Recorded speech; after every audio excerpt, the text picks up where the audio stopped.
Excellences, Monsieur le Président de la République, je suis très heureux et honoré d'assurer la modération de cet entretien que vous avez bien voulu accorder à la presse nationale, ici représentée par RTS1, iRadio, Seneweb et Le Soleil. Monsieur le Président, Excellences, nous sommes à 4 jours du 25 février 2024 et les Sénégalais ne voteront pas ce jour. Les motifs, pour faire court, dès la validation des parrainages par le Conseil constitutionnel, on a noté une série de contestations de candidats dits spoliés de leur parrainage. Par la suite, le 20 janvier, le Conseil constitutionnel a validé la liste définitive avec 20 candidats. Un candidat invalidé pour fait de binationalité. À la suite de cette invalidation, il y a eu une levée de bouclier et des accusations contre le Conseil constitutionnel. Une commission d'enquête parlementaire mise sur pied pour élucider ces questions. Ensuite, coup de tonnerre, on découvre qu'une candidate parmi les 20 sur la liste validée avait une double nationalité. Le vendredi 2 février, le bureau de l'Assemblée nationale vous saisit d'une proposition de loi constitutionnelle pour le report de 6 mois de l'élection présidentielle. Le samedi 3 février, dans un message à la nation, après avoir pris acte de la proposition de loi du bureau de l'Assemblée nationale, vous prenez la décision d'abroger le décret convoquant le collège électoral pour le 25 février 2024. En conséquence, le processus de vote de la proposition s'est poursuivi à l'Assemblée nationale. Le lundi 5 février, l'Assemblée nationale adopte la proposition de loi constitutionnelle portant dérogation aux dispositions de l'article 31 de la Constitution de la République du Sénégal. Ce qui veut dire simplement que l'élection présidentielle prévue le 25 février 2024 est reportée au 15 décembre 2024. Vous avez aussi eu le jeudi 8 février des députés de l'Assemblée nationale et des candidats à l'élection présidentielle déposent un recours pour attaquer la loi et le décret devant le Conseil constitutionnel. Le jeudi 15 février, Excellence, le Conseil constitutionnel décide que la loi votée était anticonstitutionnelle et a annulé en même temps le décret abrogeant celui convoquant le corps électoral.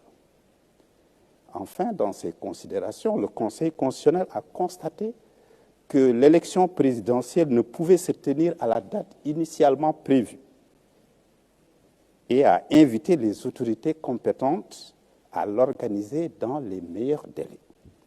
Le vendredi 16 février, un communiqué de la présidence de la République mentionne votre engagement, je cite, à faire pleinement exécuter la décision du Conseil constitutionnel.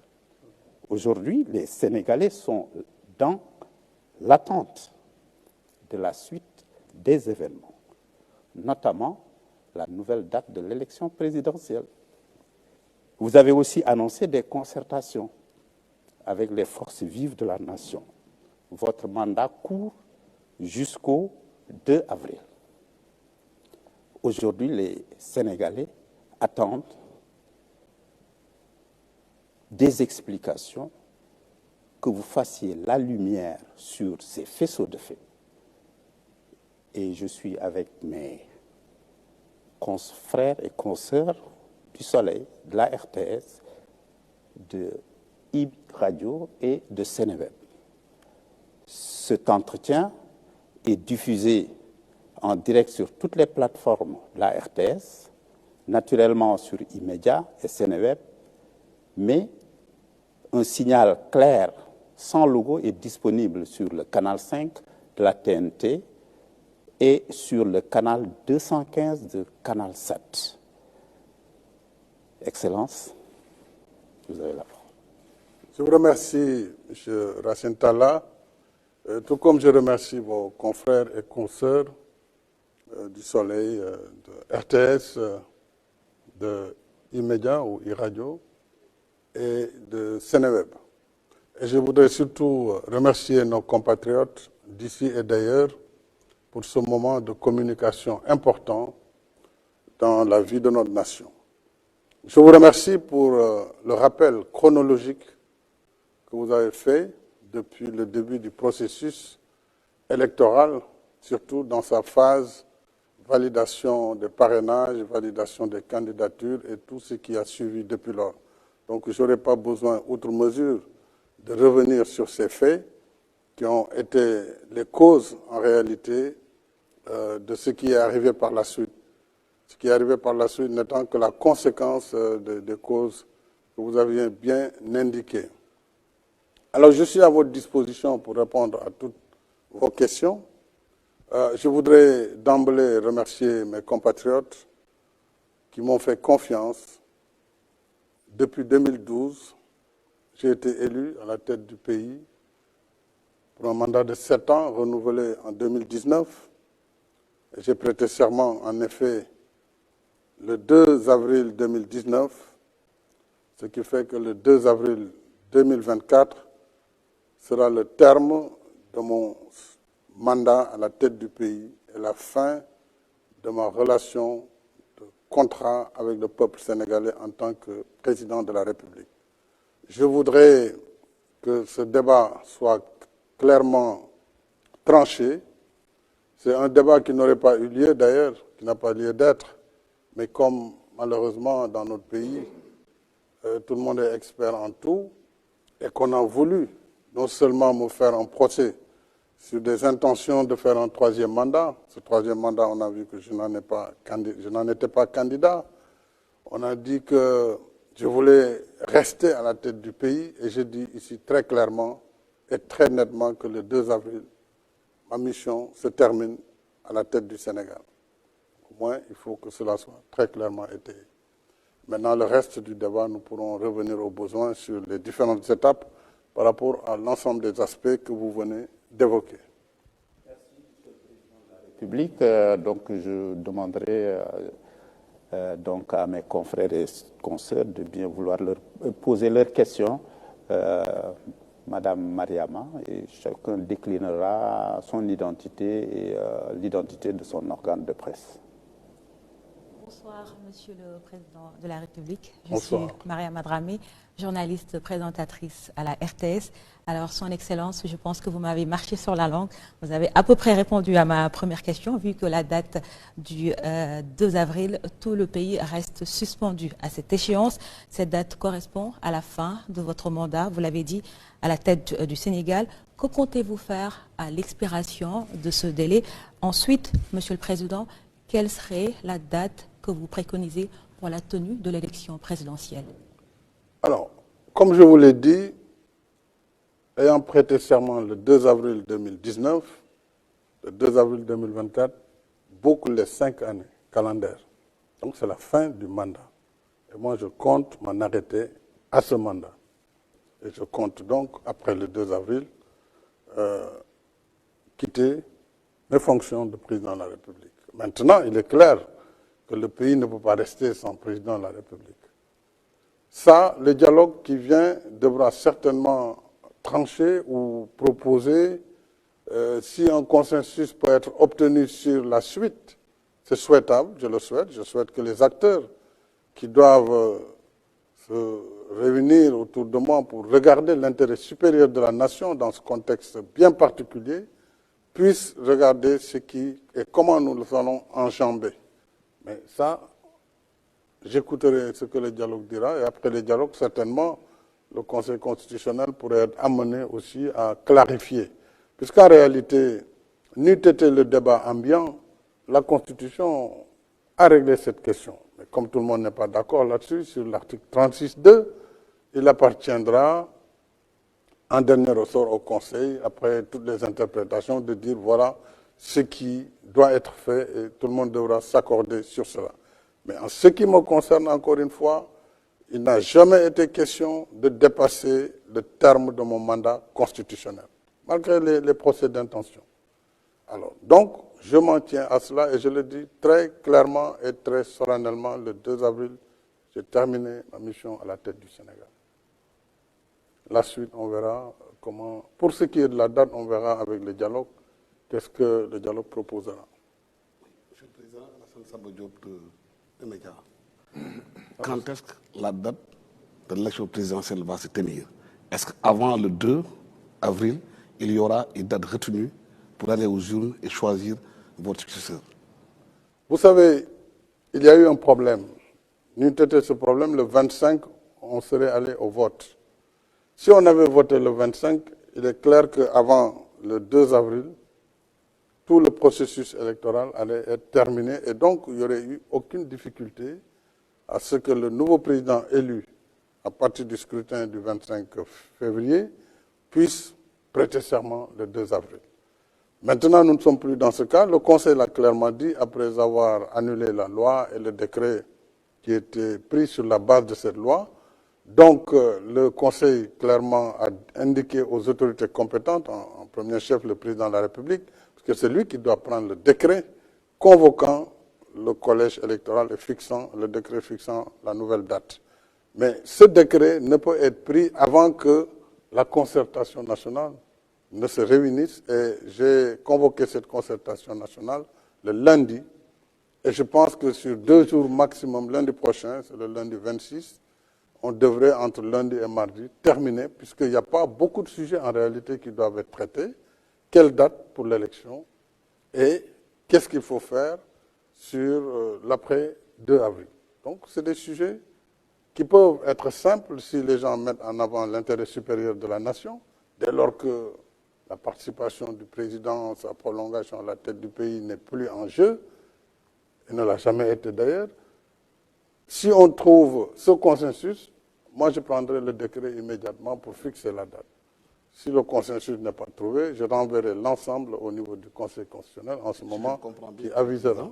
Si je comprends bien, le 2 avril, vous allez passer le pouvoir à votre successeur, si la date a été retenue pour les élections présidentielles, pour la présidentielle. Il ne peut y avoir de successeur tant qu'il n'y a pas d'élection. Clairement, il faut qu'il y ait une élection, que le processus électoral arrive à terme et qu'on élise un président de la République, qu'il entre en fonction, c'est-à-dire qu'il prête serment devant le Conseil constitutionnel. En ce moment, il fait la passation. Mais ça, si c'est avant le 2, si on arrive à le faire avec des mécanismes qu'il faut trouver, parce qu'il y a quand même le code électoral, il y a un certain nombre de lois qui définissent des termes, il faut peut-être trouver le mécanisme de passer outre. En ce moment, oui, il serait possible que moi je passe le témoin au président élu, ou en tout cas, si le processus ne finit pas aussi et qu'il y a un second tour, le président élu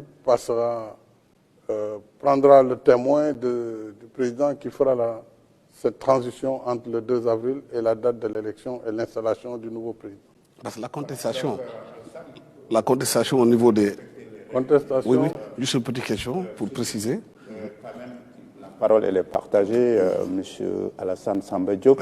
Et comme on l'a dit aussi tout à l'heure lorsqu'on préparait l'émission, cette première série de questions est consacrée à la fin du mandat, le 2 avril. Qu'est-ce qui va se passer? Monsieur Yaham, vous avez la parole. Merci, Racine Talla. Bonsoir, Monsieur le Président de la République. Bonsoir, Yaham. Monsieur le Président de la République, nous sommes le 22 février 2024. Au 2 avril, il se passera 40 jours d'ici là. Est-ce que pensez-vous, croyez-vous qu'il soit possible qu'en 40 jours, qu'on puisse organiser un dialogue, s'accorder sur quand et comment tenir la présidentielle, pour qu'au lendemain du 2 avril, c'est-à-dire le 3 avril, qu'il n'y ait pas un vide que tout un chacun peut appréhender. Vous savez, en ce moment précis, il ne m'appartient pas de dire voilà la date tant que les forces vives. Et parmi ces forces vives, vous avez les candidats. Il y a plusieurs types de candidats. Nous avons la série des candidats déjà validés, dans le processus antérieur, la série des candidats dits spoliés de leur parrainage qui ne sont pas d'accord et d'autres qui ont été éliminés. Ça, ce sont les premiers acteurs. Les autres acteurs, ce sont les partis politiques, la société civile, les religieux, comme nous avons toujours considéré ce qu'on a appelé les forces vives de la nation, et qui, à chaque fois, le secteur privé, d'ailleurs, les syndicats et autres. Mais lorsque ces assises vont se tenir lundi, on verra, compte tenu du contexte et du risque de vacuité après le 2, que les gens mettent en avant encore une fois la République, le pays, sa stabilité, pour voir est-ce qu'on peut d'ici le 2 finir le processus. Je ne le pense pas, mais ce n'est pas ce qui est essentiel. Mais pour le faire, par quels moyens il faut passer? Parce qu'il faudra passer par des raccourcis si on veut tenir absolument à faire l'élection avant le 2. Il y a le code électoral qui fixe des délais, c'est la loi, ce sont des délais légaux. Alors tout cela nécessite justement ce dialogue. S'il y a un consensus au cours du dialogue, mais le consensus va prévaloir. En ce moment, on pourra passer outre les lois qui fixent les délais. Si le dialogue indique par contre qu'on ne doit pas se précipiter au point de faire des erreurs et d'aboutir à une élection qui peut aussi avoir des tares, en ce moment aussi, dans des délais les meilleurs, ils fixeront la date de l'élection. Ils indiqueront les propositions pour la date de l'élection. En ce moment, si c'est un consensus, là aussi le président il fixe par décret rapidement. Je veux faire la dichotomie clairement entre l'élection et la fin du mandat. C'est deux choses liées mais qui sont différentes. Le 2 avril, le président il finit son terme, c'est clair, il n'y a pas de discussion là-dessus. L'élection peut se tenir avant ou après le 2. Donc tout dépendra du consensus que le dialogue pourra fixer ou à défaut de consensus, ce que l'arbitre constitutionnel décidera. M. Diallo, Sénéweb, Yaham, tout à l'heure vous aurez une question pour la relance. Monsieur le Président, bonsoir. Bonsoir, M. Diallo. Si l'élection présidentielle se tient au-delà du 2 avril et que vous êtes toujours président de la République, vous avez évoqué tantôt l'article 36 de la Constitution qui dispose entre autres que le président doit rester en exercice en fonction jusqu'à l'arrivée de son successeur. Est-ce que vous allez démissionner ou est-ce que vous allez rester à l'écoute du Conseil constitutionnel et faire ce que la haute juridiction va préconiser? Ça, c'est la première question. La deuxième question, vous avez parlé de dialogue avec les candidats, les 19 candidats. D'accord. Je vous remercie, M. Diallo. Il ne peut y avoir de démission dès lors que je viens jusqu'au terme de ma mission. C'est clair, il n'y a pas de démission. Maintenant, encore une fois, à la fin de cette mission, dès lors que ce que dit la Constitution dans son article 32, deuxième alinéa, 36.2, 36, deuxième alinéa, ne fait pas l'unanimité, tout le monde n'a pas la même compréhension. Moi, je n'ai pas envie, pour tout ce que j'ai fait pour ce pays, comme effort pour le développement économique et social du Sénégal, ce que j'ai fait comme sacrifice pour mettre notre pays là où il est aujourd'hui, je ne veux pas être l'objet d'une polémique stérile par rapport à des ambitions qui ne sont pas les miennes. Et donc, je considère avoir fini mon travail à la tête du pays à la fin de mon mandat. Il appartient à toutes ces composantes du dialogue et au Conseil constitutionnel en dernier ressort de voir comment ils vont faire la suite du processus. Mais ce qui est sûr, il n'y aura pas de vide. On ne peut pas laisser un pays sans président, c'est évident. Donc, attendons ce dialogue et attendons la suite de ce dialogue. La date, elle aurait pu être fixée, mais on ne peut pas la fixer tant qu'on n'a pas quand même les arguments des uns et des autres. Donc, tout est lié et il faut juste patienter. C'est d'ici lundi, mardi, on aura vraiment une idée précise de la date et surtout de ce qui se fera après le 2. Une question sur le report. Oui, moi je pense que c'est suffisamment clair, mais je vous laisse une petite relance. Monsieur le Président, vous aviez pris la décision d'abroger le décret convoquant le corps électoral le 25 février à l'origine des soupçons de corruption. Mais au même moment, vous avez renouvelé votre confiance au Premier ministre Amadou Ba Par ailleurs, le candidat de Benno Bokk Yakaar, des accusations de corruption, vous abrogez le décret convoquant le corps électoral, mais vous renouvelez en même temps votre confiance au Premier ministre qui est aussi accusé par le groupe parlementaire Liberté, Démocratie et Changement. Il y a deux choses dans votre question. Vous dites des accusations. Une accusation ne veut pas dire qu'il y a un coupable. Il faut qu'il y a la présomption d'innocence. Ensuite, le report n'est pas dû à ces accusations. Le report est dû à la deuxième proposition de loi qui est venue de l'Assemblée nationale pour informer le président de la République qu'une procédure est en cours au Parlement pour décaler la date de l'élection. D'ailleurs, si vous regardez bien les motifs, dans la note de présentation du décret portant abrogation, ce décret s'est appuyé sur la saisine de l'Assemblée nationale. Comme l'Assemblée est la seule qui vote la loi, elle était déjà en procédure pour voter la loi, on devait s'arrêter, puisqu'il y avait l'imminence du démarrage de la campagne électorale. La preuve, la décision du Conseil constitutionnel est intervenue bien après. Nous serions en plein milieu de la campagne électorale et on allait dire aux gens, on ne peut plus aller aux élections, arrêtez votre campagne. Donc c'est pour éviter ce processus qui démarre sans avoir la certitude de nous mener au scrutin du 25 février que j'ai abrogé le décret convoquant les électeurs pour le 25 février. Alors, donc la question de la confiance ou de la présomption d'innocence, ça n'a rien à voir avec le décret qui a été pris. Donc ça, c'est un volet politique qu'il faut séparer de cette question institutionnelle. Merci, Président. Mariama Dramé, Alors, Monsieur le Président, vous parliez tantôt de dialogue. Est-ce qu'on va voir les contours de ces concertations? Qui va y participer? Est-ce que ces acteurs ont donné leurs accords? Oui, le dialogue en premier chef, je vous ai dit, c'est d'abord les acteurs politiques, parce que c'est un dialogue politique, et à travers les acteurs politiques, vous avez les candidats qui ont été dans ce processus, tous les candidats, et les candidats qui en dernier ressort ont été validés, mais également les autres qui sont des candidats, il faut tenir compte aussi de leur avis, ne pas les négliger ni les mépriser. Il y a comme acteurs les partis politiques, la majorité, l'opposition, les non-alignés et aussi la société civile qui est un acteur vivant de la scène politique sénégalaise et les forces vives. Donc, comme nous l'avons fait, ce n'est pas la première fois qu'on tient un dialogue. D'ailleurs, il y a quelques mois, nous avons fini les conclusions d'un dialogue antérieur.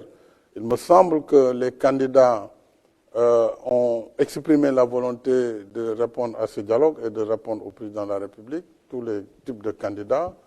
Et il y a également les partis politiques qui sont, à mon avis, prêts à venir discuter, parce qu'il faut bien qu'on discute.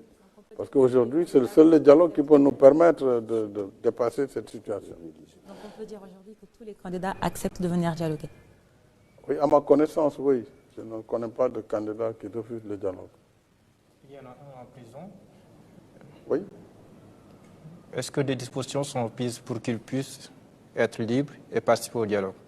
Dans le cadre du dialogue et de l'apaisement que j'ai souhaité, j'ai indiqué ces derniers temps à mon gouvernement la nécessité de prendre des dispositions pour faciliter la libération d'un certain nombre de détenus et aller même au-delà, puisque le pays aujourd'hui a besoin de pardon, le pays a besoin de réconciliation, le pays a besoin de traverser cette période dans la paix et la stabilité. Parce qu'au-delà de l'élection qui va passer très bientôt, nous avons besoin de voir notre pays poursuivre sa trajectoire d'émergence pour le bénéfice de nos populations. Donc on ne peut pas faire une émergence sans la paix et la stabilité. Et nous connaissons l'environnement sous-régional, nous connaissons l'environnement international, donc il faut que nous créions les conditions de la paix. C'est pourquoi nous allons prendre des dispositions pour arriver à ce pardon, y compris par toutes les voies de droit que cela devra permettre de faire. Le candidat aussi même avant ces lois, peut bénéficier parfaitement d'une liberté provisoire pour répondre, en tout cas, à l'appel du dialogue. Ça montre que là, on va entrer dans la deuxième phase, Alassane. On va retrouver l'orthodoxie quand même des règles du jeu, s'il vous plaît, Alassane. Donc, on aborde la deuxième question liée au dialogue, parce que déjà, chacun d'entre vous l'a abordé. Et je donne la parole à Yaham, c'est ça qu'on avait retenu ensemble. Et après, je vous donne la parole, Alassane. Monsieur le Président, parlant de dialogue, vous avez réaffirmé votre volonté d'y aller à nouveau. Et parlant de libération, est-ce qu'on peut penser que ceux qui seront libérés, il ne s'agira que de candidats dans les liens de la détention pour autre chose que des faits politiques, ou bien de potentiels candidats ou des candidats ou d'autres figures politiques qui sont dans les liens de la prévention à ce jour? Vous savez, j'ai toujours dit que j'appelle à un dialogue inclusif. Et je suis convaincu que si nous voulons que notre pays poursuive sa marche vers un développement harmonieux, il lui faut se réconcilier. Quels que soient par ailleurs les délits ou les crimes qui ont poussé les uns ou les autres à répondre devant la justice, à un moment donné, le pays doit pouvoir enjamber, faire preuve de pardon et de réconciliation. Et dans cette perspective-là, oui, il ne faut écarter aucune personne. Et dès lors qu'on peut arriver à l'effacement de faits, en ce moment, bien sûr, toutes les personnes impliquées ou arrêtées dans ce cadre pourront bénéficier de ces mesures de clémence et de ces mesures de pardon et de réconciliation nationale. S'il vous plaît, Monsieur le Président de la Oui, République. Monsieur le Président de la République, est-ce que vous n'êtes pas opposé ou vous n'avez pas d'objection à ce que, par exemple, une personnalité politique comme Ousmane Sonko retrouve la liberté? Je n'ai aucune objection. Je vous ai dit, je regarde le pays. Je ne regarde pas les personnes. Ma responsabilité aujourd'hui, c'est d'être chef de l'État, d'être le garant de l'unité nationale. Au-delà des diversités politiques, des positions politiques ou politiciennes, il y a ce ciment sur lequel je dois veiller, le ciment de l'unité nationale, de l'intégrité du territoire national. Ça, c'est de ma responsabilité première. Si nous devons passer par une loi, et ce n'est pas la première fois au Sénégal, il y a eu plusieurs fois des lois d'amnistie, à chaque fois que des problèmes graves se sont passés, dans notre pays, il y a eu à un moment donné un moment de pardon et de réconciliation. Oui, si ça doit permettre d'éviter ce que nous vivons aujourd'hui. On nous apprend ça et là, chaque fois qu'il y a des manifestations, des morts, des jeunes qui perdent la vie. Nous devons éviter cela, préserver les vies humaines. Une seule vie préservée aujourd'hui vaut ses sacrifices. Donc il faut que chacun de nous s'élève au-delà des positions partisanes pour ne regarder que le Sénégal et son avenir, sa stabilité et sa sécurité. Oui, pour cela, je suis prêt à aller aussi loin pour que tous bénéficient de ce pardon et que le Sénégal aille vers ces élections de manière apaisée. Et que le meilleur gagne, parce que ce sera le choix souverain du peuple sénégalais. Alassane, Radio. Monsieur le Président, vous avez eu des discussions directes avec Ousmane Sonko ou bien par personne interposée pour parler de dialogue. Avant de parler de dialogue, il y a certainement des médiateurs qui ont dit qu'ils étaient là pour que vous remettiez le fil du dialogue avec M. Ousmane Sonko. Vous savez, dans ma démarche de tout le temps, j'ai mis en avant la discrétion et tout ce qui peut aider à avancer. Il y a eu des personnes qui récemment sont de bonne volonté, je salue leur bonne volonté, ont voulu effectivement travailler à faire le go-between, travailler pour qu'il y ait une réconciliation. Mais ma volonté est antérieure à toutes ces démarches. Elle est antérieure à toutes ces démarches. Et déjà, lorsque je disais, après la prise de position de certains candidats qui n'étaient pas du tout d'accord sur la manière dont leurs parrainages ont été annulés, j'avais déjà indiqué qu'il nous faut aller vers l'ouverture, il nous faut aller vers l'inclusion, il nous faut aller vers la paix. Donc cet apaisement est antérieur à toutes ces démarches. Donc c'est quelque chose de constant et cela devrait permettre des prises de contact qui peuvent être directes, indirectes. Ils ne peuvent être d'ailleurs qu'indirectes parce que cela a permis en tout cas de pousser vers la direction qui est celle que je voulais imprimer, qui est celle du pardon et de la réconciliation. Mariama? Alors, Monsieur le Président, vous avez tantôt parlé d'effacement de faits. Qu'entendez-vous par effacement de faits, ces mesures de grâce ou amnistie? Oui, vous savez, la grâce et l'amnistie sont deux choses différentes parfois qui se ressemblent mais qui sont très différentes. Notre Constitution consacre en son article 47 que le président de la République a le droit de faire grâce. Chaque année, je gracie près de 2000 personnes qui sortent des liens de la prison, de la prévention. Et ça, c'est le droit de grâce, mais la grâce ne peut être donnée qu'à la fin du processus judiciaire. Il faut que tout le processus judiciaire soit terminé et que la chose soit bien jugée pour que le président prenne grâce et permette à la personne condamnée de sortir de prison, etc.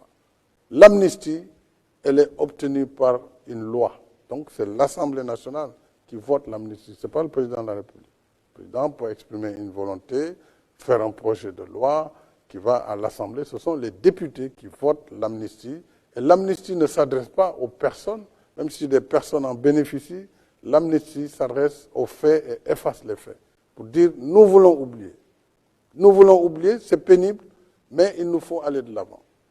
Quand vous voyez les crimes dans la Seconde Guerre mondiale, après plus de 80 millions de morts, il a fallu à un moment donné que les acteurs décident de tourner la page, malgré ce nombre de morts important, pour se donner la main, travailler dans la collaboration, dans le partenariat, dans la coopération, pour justement construire une paix durable. C'est un peu ce que l'on veut faire ici, créer les conditions d'un apaisement, d'une réconciliation et d'élections transparentes, libres et démocratiques. Et c'est ça qui va permettre d'assurer la suite vers un Sénégal de stabilité et de paix. Donc on peut espérer une liberté provisoire pour Diomaye Faye ou encore Ousmane Sonko?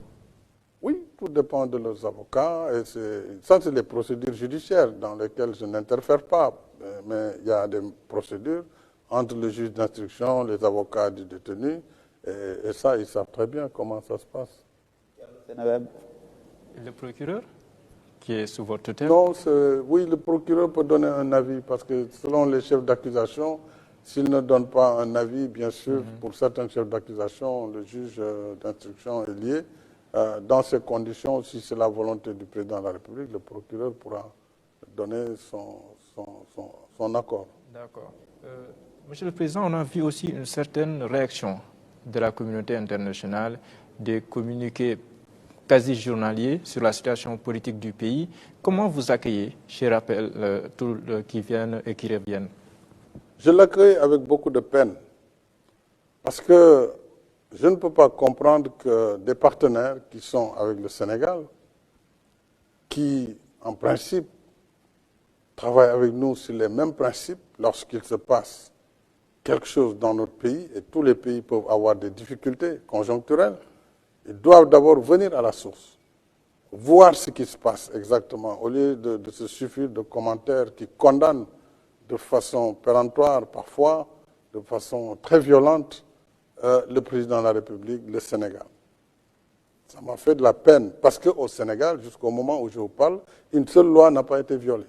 Personne ne peut dire que le président de la République, en abrogeant le décret, n'était pas dans son droit. Là, le Conseil a dit que ce décret était adossé à une loi qui elle-même est annulée. À partir de ce moment, le Conseil joue son rôle. Donc, nous sommes dans le dialogue des institutions. Le Sénégal est un véritable État de droit. L'Assemblée nationale a eu son temps, a joué sa partition. C'est la seule qui doit voter les lois. Elle l'a voté. Le Conseil constitutionnel est le seul juge des lois constitutionnelles. Il a joué sa partition. Le président de la République, en tant que chef de l'exécutif, a pris acte et a décidé de mettre en œuvre les décisions du Conseil. C'est ça l'État de droit. Donc pourquoi toute cette levée de bouclier? toute cette campagne de presse qui est aux antipodes de ma pratique de démocrate depuis que je suis à la tête du pays. Moi, je suis venu en gagnant des élections. Je viens de l'opposition. C'est moi qui ai proposé la réforme pour fixer définitivement la limitation des mandats et la durée du mandat du président de la République. Quand j'ai été élu, le mandat était de 7 ans. C'est moi qui ai proposé un référendum pour le ramener définitivement à 5 ans renouvelable une fois. J'ai refusé d'être tenté par un 3e mandat. J'ai été très clair. Je l'ai dit le 3 juillet. Je l'ai répété le 3 février 2024. Pourquoi on veut dire et faire dire avec des moyens importants de la presse internationale que le président de la République veut s'agripper au pouvoir. Mais si c'était ma volonté, j'aurais été candidat. C'est tellement plus simple. Je renonce à tout cela. Je construis mon pays avec tous les Sénégalais. Je ne mérite pas cette campagne internationale et je la dénonce de façon vigoureuse. Parce que moi, je suis un homme libre. Je suis un homme libre, je suis un Sénégalais, je suis un Africain. Et je suis un démocrate.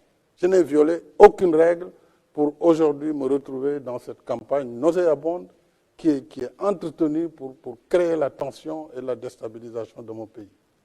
Donc je dénonce ce fait. Donc, Monsieur le Président de la République, au-delà de tout ce que vous venez de dire, en décidant d'arrêter le processus électoral, est-ce qu'on peut dire que vous avez évité le pire pour notre pays, le Sénégal? Je suis convaincu que si nous avions continué en fermant les yeux sur ce qui était en train de se faire, nous pourrions le regretter. Dieu seul sait et l'histoire pourra nous juger par rapport à ce qui s'est passé et par rapport aux actes qui ont été posés. Moi, je l'ai fait au détriment de ma réputation. Je l'ai fait au détriment de ma propre personne. Mais je sais, et c'est pourquoi j'insiste sur l'inclusion. Si on ne veut pas d'un processus ouvert, transparent et inclusif, nous pourrons vivre des conséquences qui ne seront pas les meilleures pour notre pays. Maintenant, si la question c'est le président de la République, lui, le 2, il a terminé sa mission. Donc ce n'est plus un sujet. Mais prenons le temps quand même de regarder les problèmes et de décider d'une date qui va être la plus proche possible, parce qu'on ne peut plus attendre très longtemps, la plus proche possible, et que le pays aille vers cette élection de façon apaisée. C'est mon souhait le plus ardent et c'est la seule ambition qui me reste à réaliser à la tête du pays. Alassane. Vous avez parlé tantôt de la loi d'amnistie. Qu'est-ce que cette loi va couvrir? Quelle est la période? La date? La date de l'amnistie, la loi d'amnistie. Quelle est la période que la loi va couvrir et quels sont les faits qui sont concernés? Est-ce que ceux qui avaient été arrêtés pour des actes terroristes seront concernés par l'amnistie? Mais ça, il faut d'abord que le gouvernement valide le projet de loi que j'introduirai. Il y a des acteurs quand même qui doivent d'abord en être informés, qui doivent en discuter, et les députés qui doivent voter cette loi, si elle est proposée. Pour le moment, on en est là. Tout est en branle. J'ai donné les instructions très claires au ministre de la Justice, garde des Sceaux. Le gouvernement y travaille, le Premier ministre et l'ensemble du gouvernement, et nous allons aussi travailler au plan politique avec les groupes parlementaires, et après, tout ça peut aller très vite.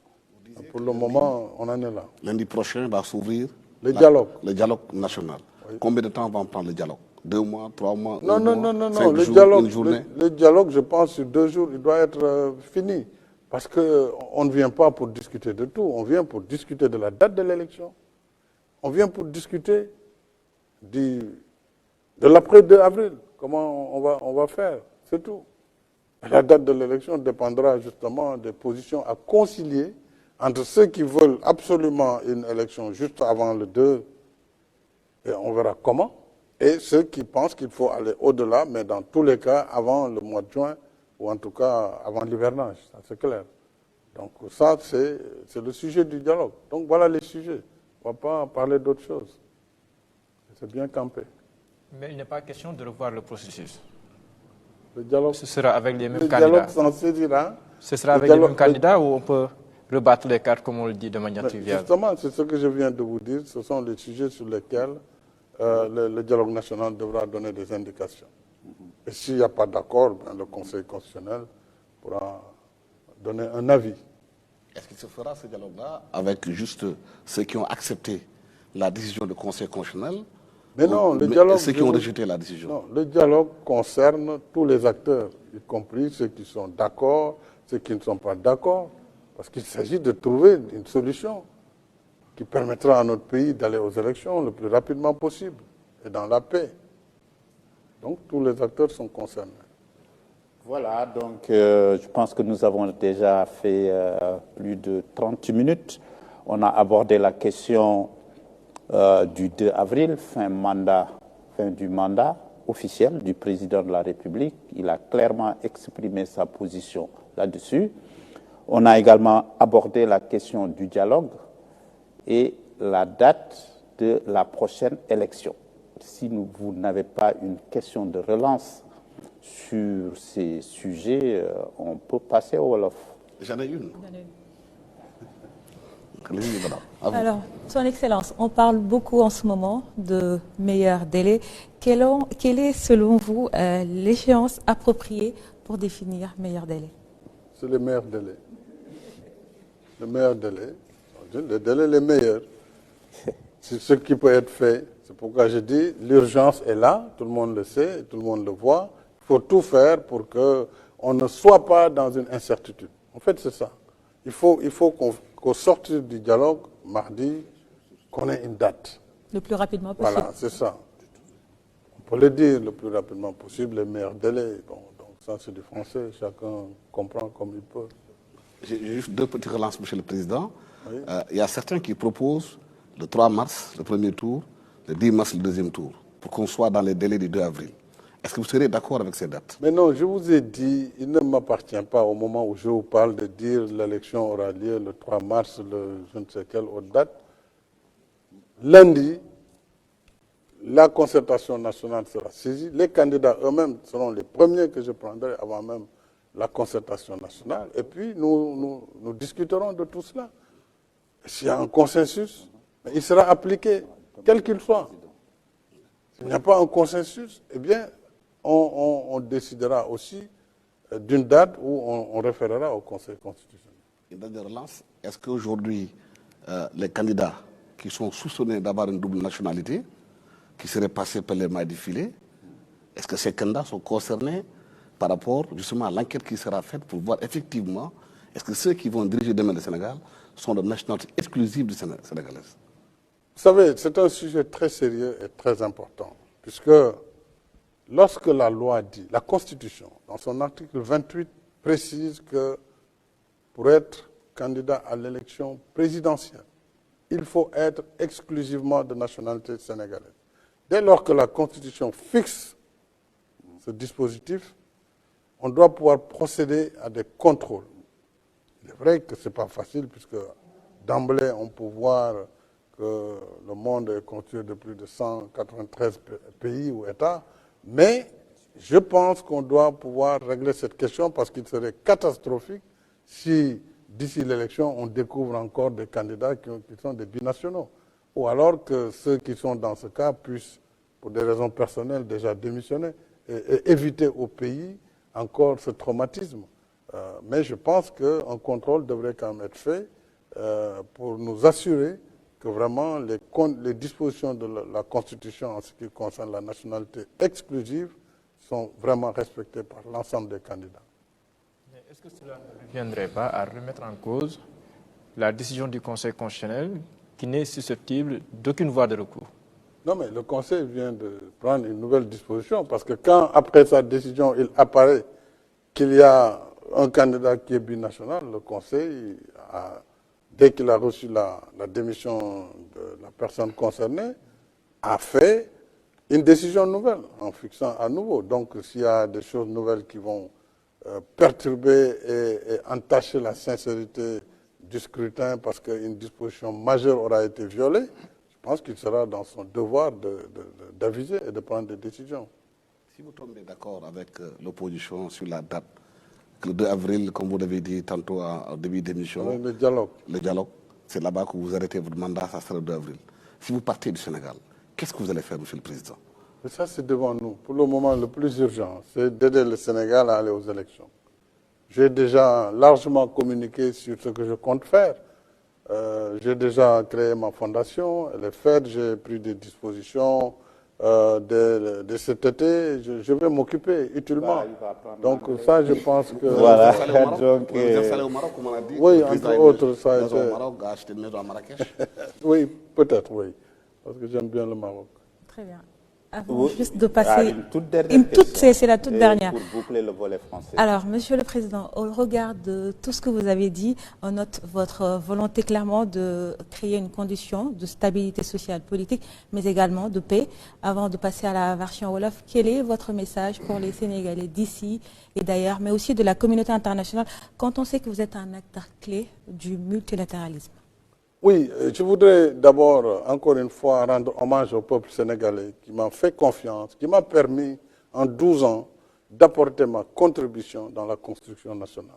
M'a permis d'imprimer cette démarche de développement endogène, harmonieux, inclusif. Le plan Sénégal émergent a été mis en place. Il a eu des résultats tangibles. Nous pourrons avoir, après cette période de trouble, plus de temps pour constater quand même ce qui a été très positif, ce qui a été moins, ce qu'il faut améliorer. Et il faut que celui ou celle qui viendra puisse prendre le relais et continuer la marche du pays. Les Sénégalais, je sais qu'ils aiment leur pays, il faut qu'ils fassent tout pour le préserver. Parce que la paix, lorsqu'on la perd, ce n'est pas seulement une question de 5 ans ou de 10 ans. C'est perdu pour très longtemps. Or, ce qui fait notre richesse, c'est d'abord la paix au Sénégal. Et c'est la concorde. Donc, quelles que soient aujourd'hui les vicissitudes et les débats ambiants, il faut savoir raison garder et ne pas trop déborder pour que nous puissions aller dans la paix et la stabilité aux élections et que le meilleur gagne. Ça, c'est vraiment mon vœu le plus ardent. À nos partenaires du Sénégal, je voudrais encore une fois d'abord les remercier pour l'accompagnement puisque j'ai bénéficié pendant ces 12 dernières années de leur amitié, de leur coopération, de leur soutien et de leur support. C'est ce qui nous a permis de construire ce qu'on a construit. Sans les facilités, la dette et tout ce qui a été mis en œuvre, y compris les dons parfois, nous n'aurions jamais été à ce niveau de développement. Bien sûr, il y a beaucoup de choses à faire, notamment en matière d'emploi pour les jeunes et autres. Donc je remercie la communauté internationale. Tout à l'heure, j'ai fait une critique, c'est sur la campagne médiatique. Je fais bien la différence entre le partenariat avec les États, tous les États qui travaillent avec le Sénégal. Je les remercie à travers cette émission et je pense qu'ils continueront à donner la même attention au Sénégal. Et j'ai souhaité d'ailleurs lors de la dernière Assemblée générale de l'ONU que mon successeur soit accompagné de la même façon par la communauté internationale. Donc, pour le reste, le Sénégal devra continuer sa marche dans la démocratie, la stabilité et la concorde.